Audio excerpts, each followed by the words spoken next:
కుల సమగ్ర ఈ యొక్క కులగణన జరుగుతుంటే ఈ యొక్క సమగ్ర సర్వేలో అధికారులకు సహకరించాల్సినటువంటి ప్రజాప్రతినిధులుగా ఉండి బీఆర్ఎస్ పార్టీ ఎంత దుర్మార్గం అంటే వాళ్ళు ఈ సర్వేలో పాల్గొనలే. మేము ఒక టార్గెట్ పెట్టుకున్నాం, సామాజిక ఆర్థిక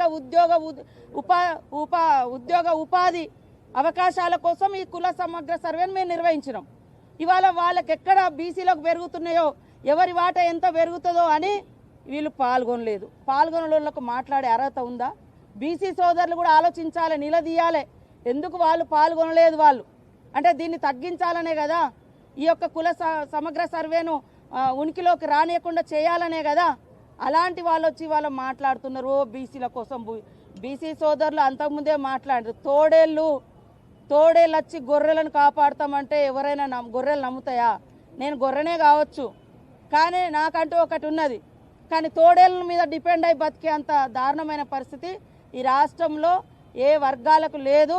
మా జాజుల సీనన్న కూడా అంటాడు, మేము తోడేళ్ళని నమ్ముతామా అమ్మ, మేము గొర్రెలమే కావచ్చు కానీ తోడేళ్ళని నమ్మని.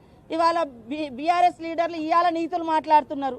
మీ ఇంట్లో ఒక పీసీసీ ఒక సెక్రటరీ అంటే ప్రెసిడెంట్గా ఉన్నారు, సీఎంగా ఉన్నారు, కనీసం వర్కింగ్ ప్రెసిడెంట్ కూడా గతి లేదు. బీసీలకు ఎందుకు ఇవ్వలేదు మీరు వర్కింగ్ ప్రెసిడెంట్?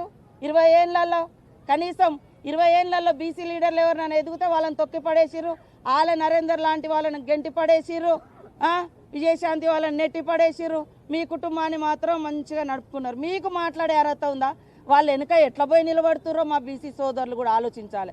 10 ఏళ్ళల్లో మరి బీసీలకు బడ్జెట్ ఏమి ఇచ్చిర్రు? ఇవాళ నీతులు మాట్లాడుతున్నారు కదా, బడ్జెట్ కేటాయింపులు కూడా లేవు.